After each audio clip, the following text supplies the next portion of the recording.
$315,000.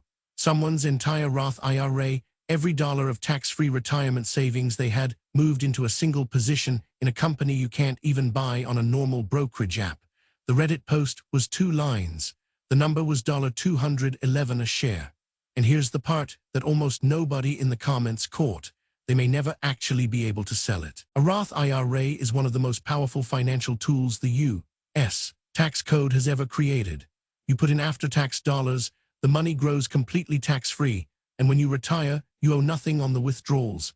Nothing. Financial advisors spend entire careers helping clients maximize these accounts because the long-term compounding effect is extraordinary.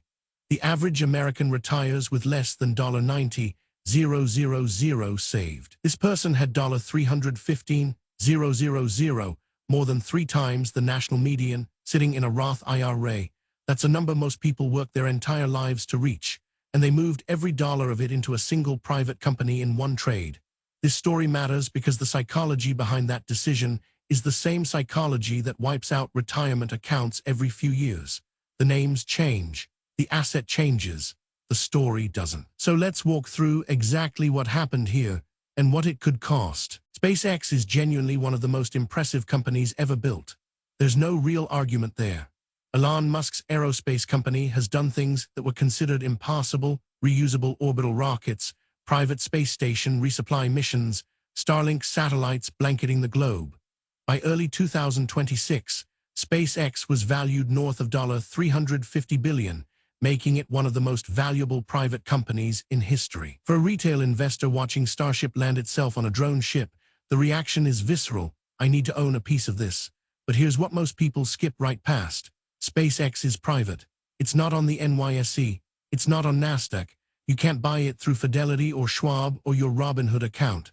The only way retail investors can access it is through secondary markets, platforms like Forge Global, Equity Zen, or HIV, where early employees and early investors sell their shares to buyers willing to pay a premium. And those platforms come with terms that most people don't read carefully when they're already decided. That's where this person bought in. $211 per share, $315,000 total. On the surface, it looks like a confident call. SpaceX's valuation had climbed steadily for years. The company had real revenue, real NASA contracts, and real dominance in the commercial launch market. This wasn't a meme stock built on a Reddit thread. This was a company that worked. So what's the problem? Here's the first one: liquidity. When you own shares of a public company and you need cash, a medical bill, a job loss, any emergency, you sell. It takes seconds. The money settles in 2 days.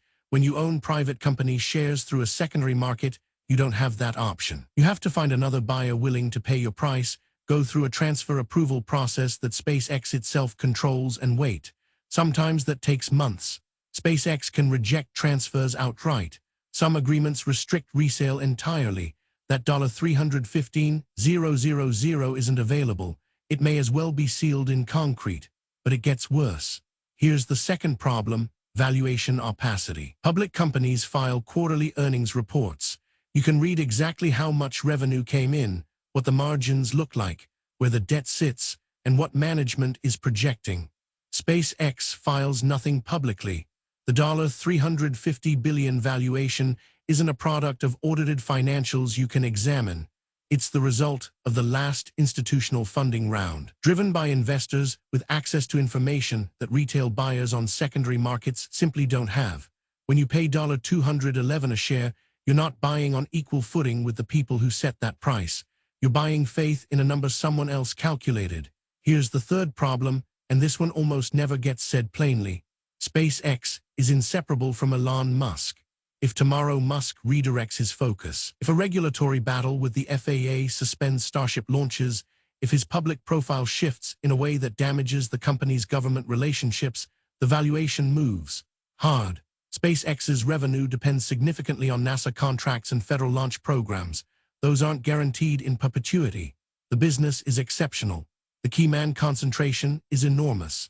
Now add one more layer that almost nobody in that Reddit comment section mentioned. This was a Roth IRA. There are strict IRS rules around what you can hold inside one, how the assets get valued, and what happens when something goes wrong. Holding private company shares in an IRA is technically allowed, but the valuation requirements are complex, and a misstep can create a tax liability that dwarfs the original position. The very account structure designed to protect this money becomes a liability when the asset inside it is illiquid, hard to value, and impossible to exit quickly.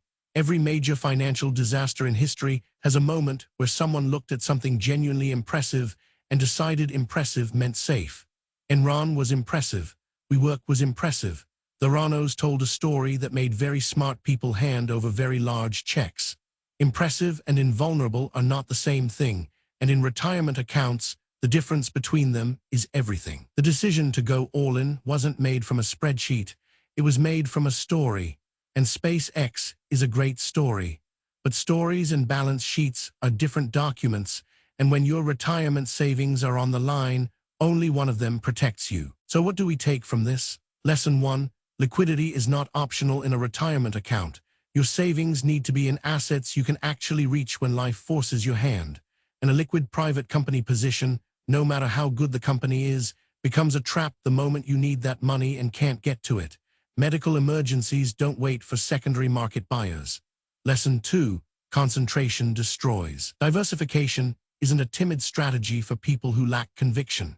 It's a mathematical guarantee that no single failure erases everything. $315,000 spread across a diversified portfolio and $315,000 in one private position are not the same level of risk. They aren't even on the same scale. Lesson 3. A great company is not automatically a great investment at any price. In any structure, SpaceX might be worth every dollar of its valuation. It might be worth more a decade from now. But buying through a secondary market with limited information, no liquidity, and no clear exit is not investing in the company's future. It's betting on timing you can't control. The person who made this trade isn't obviously reckless. They saw something real. But the difference between a good investor and someone who loses everything is almost never intelligence. It's discipline when the story sounds like a sure thing. If today's story made you look at your own portfolio differently, here's somewhere to start. Robinhood is offering a free stock to new accounts right now. Robinhood.com/referral. It's not a substitute for a real plan, but it's a low-friction way to build one that doesn't hinge on a single bet. Save this video the next time someone you know is about to go all in on one position. This is the conversation they need to have first. And if you want more breakdowns like this one, the decisions that look unbeatable until they aren't, subscribe. We publish a new deep dive every week. One last question before you go. Is a bet like this brave, or is it just reckless dressed up as conviction? Tell me below. I read every reply.